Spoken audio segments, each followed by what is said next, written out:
Good morning. This is Just Listen, hosted by George Goodman. Today is June 1st, 2026. Hey guys, it's almost summer and it's almost time to do the vacations. Yay for summer. Today, I want to talk about the U.S. federal government policy on the East Wing White House renovation. That's right, something this simple. So I should be able to explain this in 6 minutes. I bet you that I can. So let's dive in and look at this.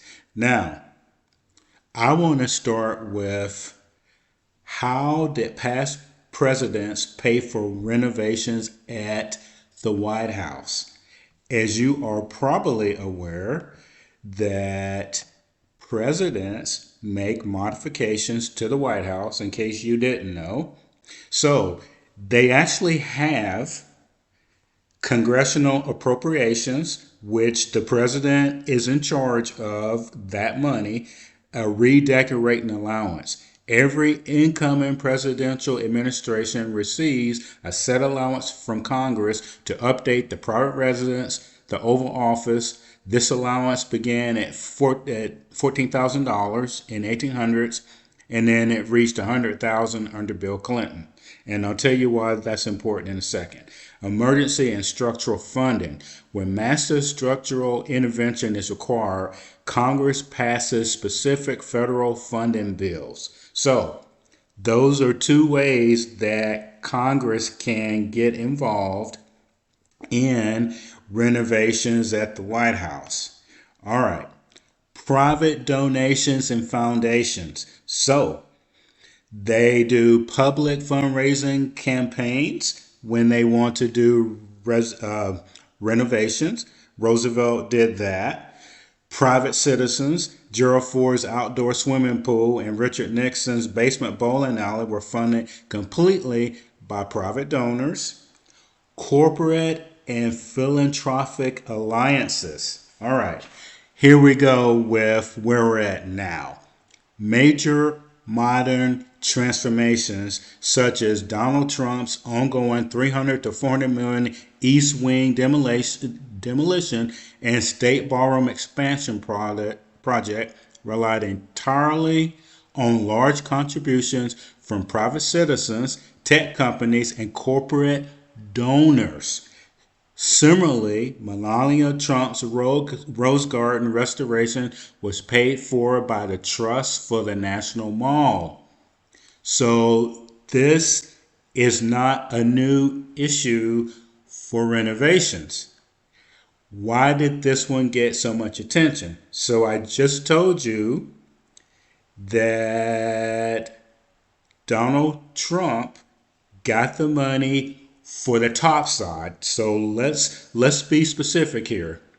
The top side of the building got demolished and they can rebuild it under the specifications, and no taxpayer dollars have been used. And also other presidents. Now, the amount maybe threw some folks off, but if it's privately funded, as long as we're not using taxpayer dollars, then that's okay. So that's one clarification that we had to get straightened out. Now, let's jump ahead a little bit. So, the concept is for the 300 or 400 million for this East Room is the largest reception space in the executive residence and is used for formal events, ceremony, and press conferences. Government policy, governed by executive orders and federal statute, dictates its preservation and public use while regulating how it interacts with external constructions and alterations on the White House grounds. Okay, so this is why they wanted to update it. Now, they have committees and they operate under specific federal policies, decor and conservation, use and accessibility, capacity and event overflow. So I want to stop at this one for a second. So they needed more room in the East Room because if they had over 200 people, they had to set up temporary outdoor tents. So was it functional in today's world? Won't you decide that? Right? But I just told you that if it was over 200 people there, then they had to set up tents. So relation to new wing construction to increase seating capacity for formal events to over 600 guests.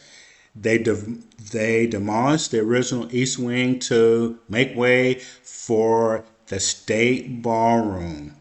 While the east room itself remains unaffected, federal preservation agency and legal battles led to the National Trust for Historic Preservation have continuously debated the government's authority to alter the broader historical grounds without congressional approval, the South Lawn for larger state functions. Okay, so that is the political side of it. So what that meant was that past presidents have made alterations, and apparently, if you demolish the whole thing, they had a problem with it. Now, the current laws don't say that you can't do it. However, to be fair, that's something to look at. So they already took this to court and they lost, meaning that they said that the president currently can do that. Now, let's get to how Congress got involved. One of the things that they wanted to do was they wanted to have Congress fund $1 billion for taxpayer funds. Why did they do that? Well, they want a bunker. Bunkers cost a lot of money because you've got all kinds of security, you need comm wires and all of that stuff. That's what the administration went to the House of Representatives to start trying to fund for the bunker. Now, most of what they do with the bunker is classified, so that's how come I can't go into any more details than that. But the budget was $1 billion, and putting in bunkers is very, very expensive. Now, here is the Democrat position. Democrats accused the administration of bait and switch after initial promises that the project would be entirely financed by private donors. Congressional Republicans unveiled a budget proposal earmarking $1 billion in taxpayer funds for security upgrades related to the ballroom. Democrats have labeled the GOP ballroom Republicans for prioritizing a presidential amenity over working families. Now, that's not a fair assessment. Again, the actual building is paid for by private funds. The legal precedent is that past administrations, going back to Roosevelt even, have done these things. It actually goes back to John Adams with raising private money to make changes.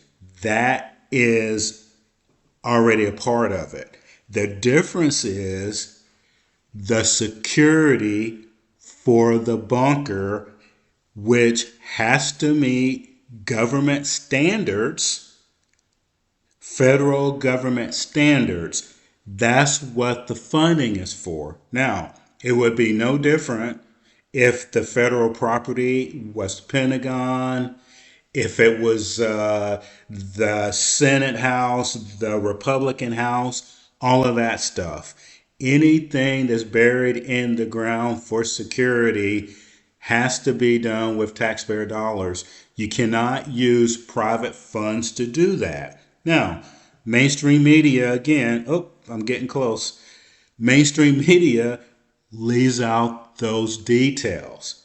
So the Republican position, GOP leadership maintains that while private donations cover the actual ballroom, public funding is strictly designated for Secret Service security and military infrastructure, what I just said. Now, did we know that?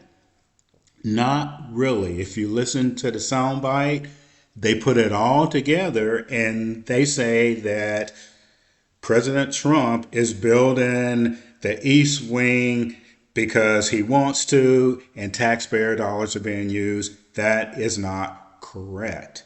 So these are the facts. 400 million, the East Wing renovation, what we can see is paid for.